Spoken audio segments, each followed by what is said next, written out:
Durotar, home to Orgrimmar, the capital city of the Horde.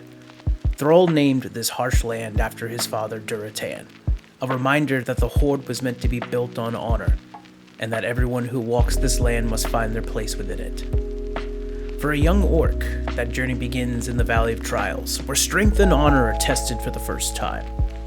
To the east, the Darkspear trolls who have never truly known a home are given the chance to claim one in the Echo Isles, but not without a fight. All this leads back to Durotar itself, a harsh beginning for those who come here, but one meant to teach a lesson of honor and how unforgiving this world can be. Hi, I'm AJP, and in this series, I'll be wandering through each zone in World of Warcraft, rating them across 4 categories: the story, the journey, the wander, and the vibes. Welcome to Wandering WarCraft, and without further ado, this is Durotar.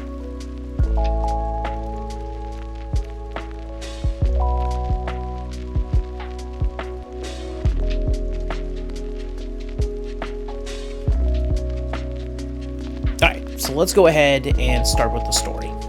For the starter zones, what I'm going to do is I'm going to discuss the small subzones separately to the mainland zone, but we're going to score everything together. So in this case, we're going to talk about the Valley of Trials, Echo Isles, and mainland Durotar. And let's kick it off with the Valley of Trials. Right out of the gate, the Valley of Trials does one thing that I really appreciate, and it gives you a really strong worded quest as your very first quest. And this one is called Your Place in the World. It doesn't really do anything special, but it does do a really good job of kind of like setting the overall theme to this character that you just created. And that is, what are you, what do you want to do, and what do you want to accomplish? From there, though, it does kind of devolve down to more of the traditional starter zone fetch quests. The Valley of Trials is in itself a valley, and you are a member of it, and you have to contribute. So it goes across the nature of collecting meats, collecting scorpion venom for antidotes, and collecting fruit. You're then also introduced to the ongoing conflict between the Horde and the Alliance. A group of scouts from Northwatch, which was an Alliance base in the Barrens that was displaced after the Cataclysm, have found themselves within the valley, and you're tasked with removing them from the premises. Now, there are a couple of quests within the Valley of Trials that did stand out to me. One of them comes from a injured troll by the name of Hanazua that asks you to fight this giant scorpion that injured him. I really liked the fight because it introduces a new mechanic where the scorpion will put poison on the ground, so it kind of teaches you to stand out of danger. And then the other quest is just a personal favorite of mine, where you're just going around and whacking lazy peons, because it's always a good time. Zug zug. All of this leads to a final quest where you're tasked with going into the cave to kind of address this small demonic threat that has kind of poised the area. A cult by the name of the Burning Blade has kind of infiltrated this cave in the back of the Valley of Trials, and you're tasked with taking out the source of the corruption along with a few demons on the way.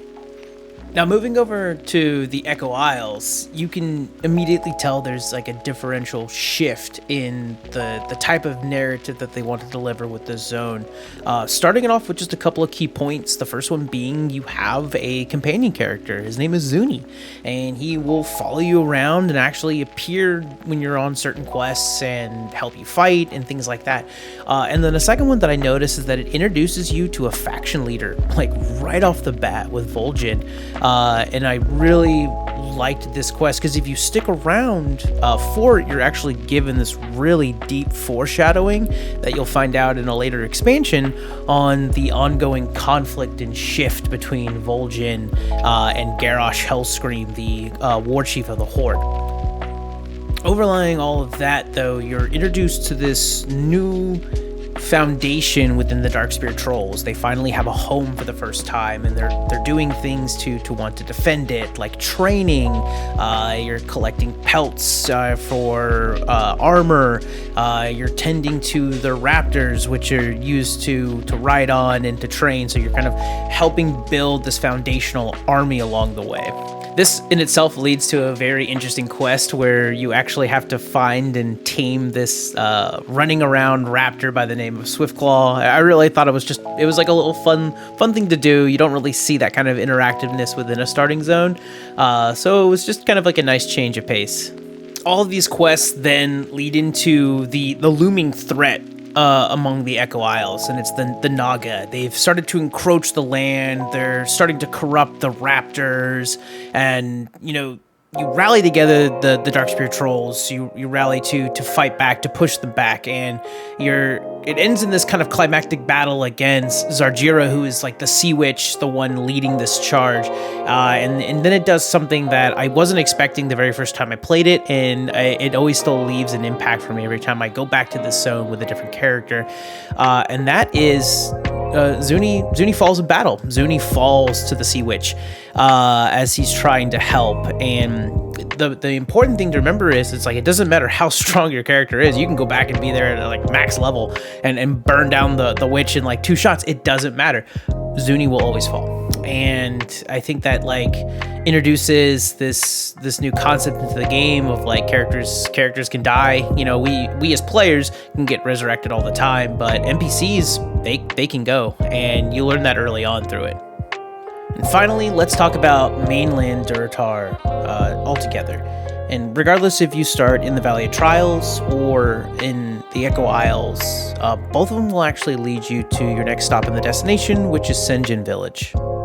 From a story perspective, Sen'jin Village isn't really maneuvering any major parts to any overall story. It does continue on the ever-growing conflict between the Horde and Alliance by introducing a small camp of Northwatch Alliance soldiers, which they ask you to go in there, displace, destroy battle plans, and things of that nature. There's also an interesting side quest where you help a witch doctor collect different pieces, or different parts, I would say, to help create and build mojos. So this actually leads into a very interesting quest where you're tasked with collecting scorpion venom, but in this case you're doing it through the means of a totem, and you have to drop it down before the scorpion finishes the venom cast.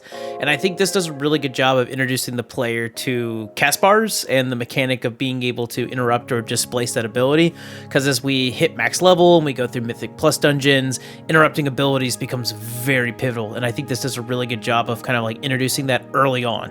Once you've displaced the Alliance threat within Sen'jin Village, you're then asked to move to Razor Hill. And I think Razor Hill kind of opens up the Durotar story as a whole, because it gives you so many different paths to walk down to. You can go to the west and deal with the ongoing threat caused by the Cataclysm. You can go east and take care of more Northwatch soldiers that are now occupying a Kultaran base. You can go north and take care of Burning Blade that have kind of hid themselves within caves. There's a lot of different possibilities, so we can start with going west, and you're kind of tasked with checking out for these survivors, and each of those survivors is going to have like 1 or 2 different quests for you, whether it be destroying Quillbore or relocating Farstriders across the river, or even collecting teeth for a grieving mother.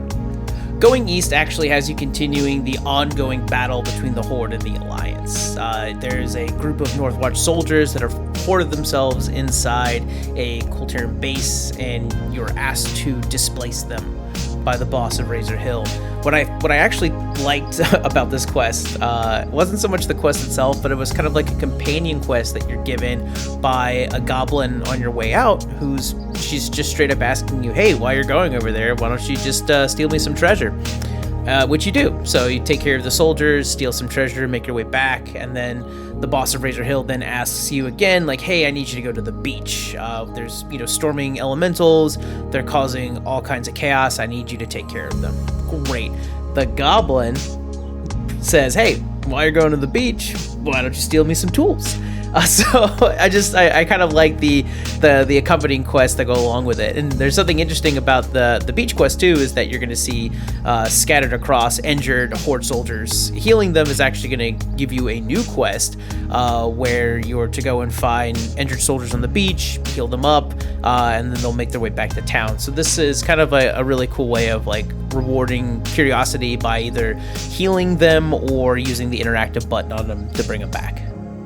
Finally, with Razor Hill, if you go north and start clearing out the Burning Blade caves, you're just tasked with going there and just kind of collecting their spell scrolls. There's nothing really impactful or that's finalized within the specific quest that actually is going to kind of breadcrumb you along across multiple quests as you're taking care of the Burning Blade.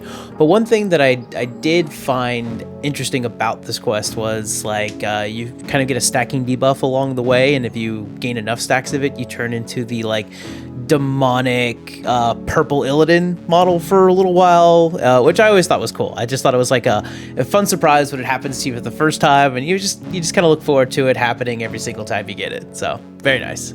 There's one last quest in Razor Hill that I really appreciated, and that was kind of like each of these type of zones, like these starter zones that have like their first hub, is always going to give you a quest where you need to travel to the capital city. So in this case, traveling to Orgrimmar, and it's actually kind of adorable. It is an orc butcher who has some meats that he wants to give to a lady that he's pretty sweet on.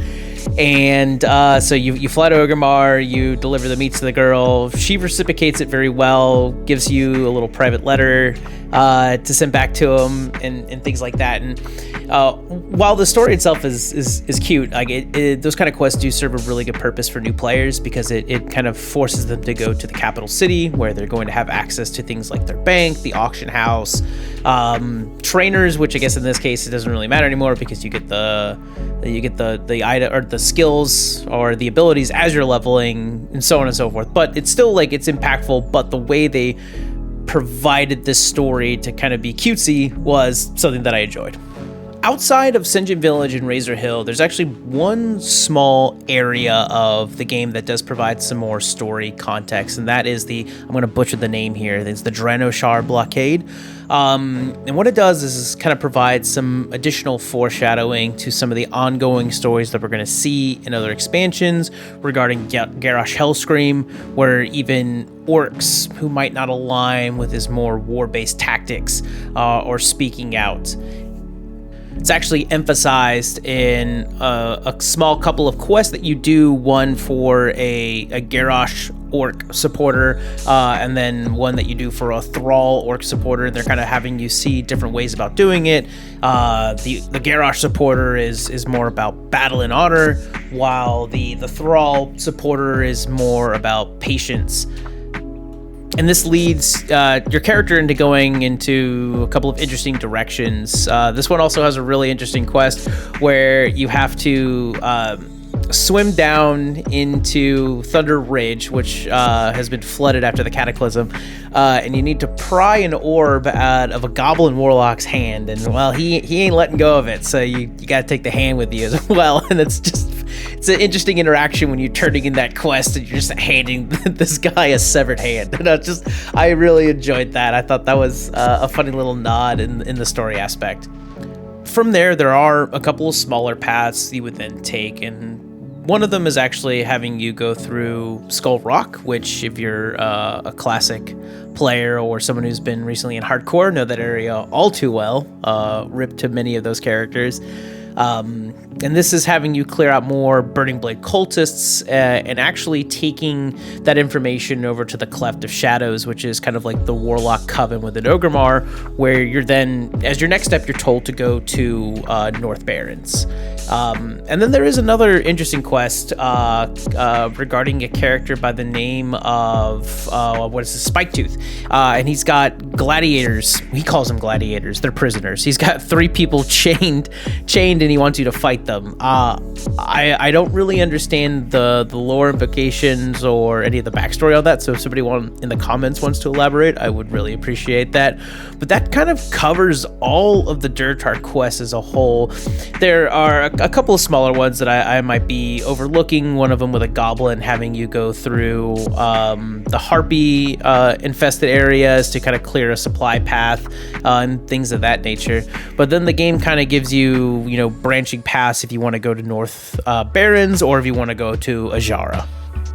Now let's go ahead and look at the whole from the journey aspect.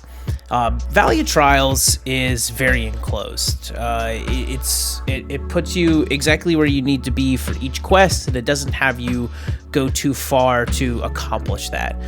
The same is somewhat said through the Echo Isles. There is some minor swimming and things of that nature, especially if you're trying to get across into Senjin Village. And then when it opens up, it actually paths really well. You start south and you work your way up north.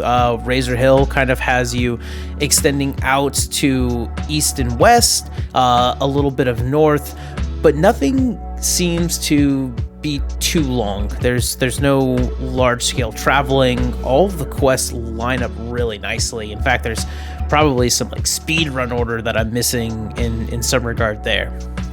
Even the small amount of caves that you go through, and I don't know if this is done by design or maybe just something that I'm like hyper evaluating, but all of the caves early on are very small, and they're quickly, you're able to navigate through them very quickly and accomplish what you need to do. And there are some caves in World of Warcraft that I think I'm still lost in on some of these characters. I think I just logged off and gave up. But the ones that you kind of start off with are very opening. They really kind of ease you into it. Usually caves can be hit or miss because you can't mount or anything like that. But overall, it just kind of provides that natural flow that you're expecting within your questing story with very minimal backtracking. I don't think I overlooked a quest or anything like that. The game did a really good job of, finish these 2 quests here, then do these 2 over here, then do this one over here, and it flowed very well. I definitely like the flow of the zone. And then, of course, all of this culminates with the key factor of choice. You then are told you have quests in Ajara, you have quests in Northern Barrens, and if you're doing like a traditional leveling route, or if you did the traditional leveling route, you could choose either one of them. They're the same level zone. Each of them has unique stories, so it's really up to you where you want to go. You'll probably see it in an upcoming video. I'm a big fan of Ajara. I thought they did a really good job with it, and we'll elaborate more in that review personally, but both of them do provide, entertainment and fun in that regard. So looking over the wander aspect of it as well, I mean, this is kind of where, there has to be a certain understanding that this is a starting zone. This is not meant to encourage exploration. It's not, encouraging you to find every nook and cranny. There's no hidden vendors or anything like that. There are the occasional rare mob that you might find in that Coltarian fortress, or one of the Quillbore rares might appear. I think there might be a Harpy one too. I'm not sure. But there's no, aside from the quest where you rescue the orcs on the beach, exploration is really kind of kept at a minimum, but that's what it's meant to be. It's meant to be that starting experience. It's just kind of meant to guide you along, and then you're kind of free to open up that exploration as you advance more into a zone like Ashara, or even in the Northern Barrens. But just across the map, even if you're just scurrying around, you're going to find a lot of different remnants of, the event of the Cataclysm, which I think is really impactful. And, maybe once I'm done with this series, a logical next step would be to go and revisit the zones on an anniversary server, so that way we can see what they looked like beforehand and kind of do a comparison on it, because old Durotar and new Durotar, they are completely different. I mean, there is that expectation, as you're going through this Cataclysm destructed, west side, you see flooding, abandoned watchtowers, lone NPCs just kind of wandering. So it does kind of add that caveat of destruction that has happened, and that does need to be taken into consideration as well. But overall, it is a starting zone. And finally, let's take a look at the vibes. Again, preference it. It is a starting zone.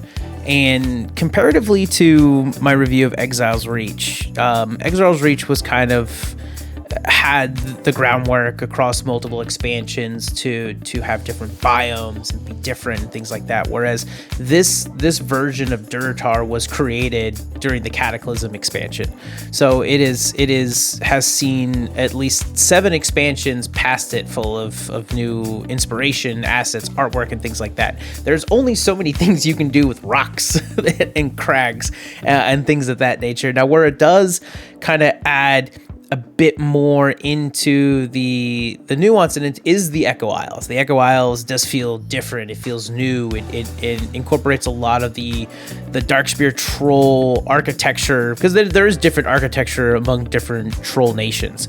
So you've got the huts, you've got the tikis, you've got really interesting kind of like, vibes across the entire zone as you're going through. And then you get back to mainland Durotar and it's just more rocks. So there's really only so many things you could do with crags and rocks. But I mean, it's there to remind you of a harsh world that's in store for you.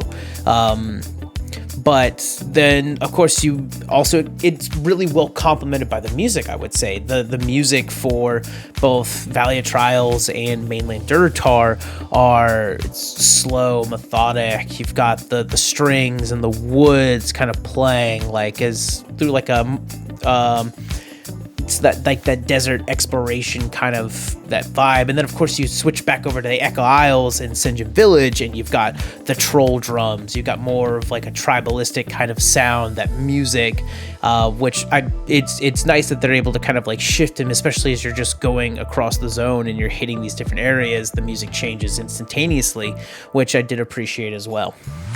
And with that, it just leaves us with review time. So we'll go ahead and kick it off with the story. And with the story, I'm going to give it a 2.5. It's a solid foundation, and it's definitely elevated by the Echo Isles. And I think what kind of helps drive it along are some of the smaller narrative hooks that are going to proceed across multiple expansions, especially with Garrosh Hellscream and all the nuance that comes with that. And now, and like I said, in no regard is it meant to be like this grand explosive story. Now, granted, Echo Isles is the outlier because it had multiple years of baking in an oven for perfection. But for a run-of-the-mill starting zone, I think it's just a great story to introduce a character into the World of Warcraft.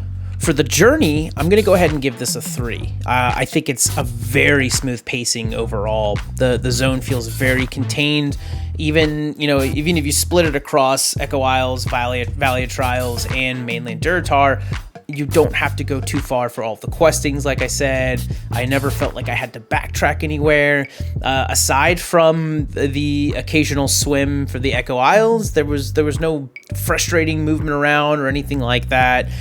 You never felt like you were out of order with any of the quests, and I think it paced really well across the zone. You can't go wrong with starting south and working your way up north. I mean, it's a great way to kind of introduce the character. And granted, like as we're exploring other zones, you do kind of ping pong across different parts of the world and even different parts of the zone, and we'll get into those. And some of them work and some of them don't, and we'll find out in a bit. Now for Wander, though, I mean, I'm going to be a little harsh. I know it's the starting zone, but I'm going to give it a 2. It definitely has very limited exploration. Like I said, there are a few standout moments. The gladiator fight, I guess I would kind of consider that Wander, because I mean, you do have to find the guy. Well, you don't have to find him. You just have to choose to go that way or continue on with the quest.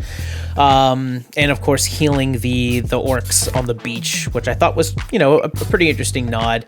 And then aside from the rare spawns, there's not really much depth or any kind of surprise to it.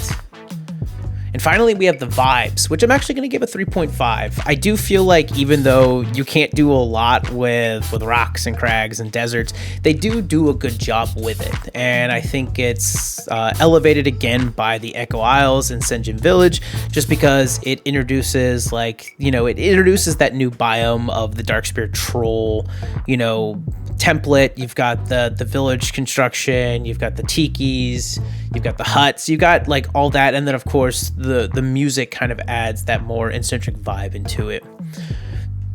So overall, that's going to put Durotar at a 2.75 out of 5. Again, not a bad score. It's structurally sound and it's purposeful.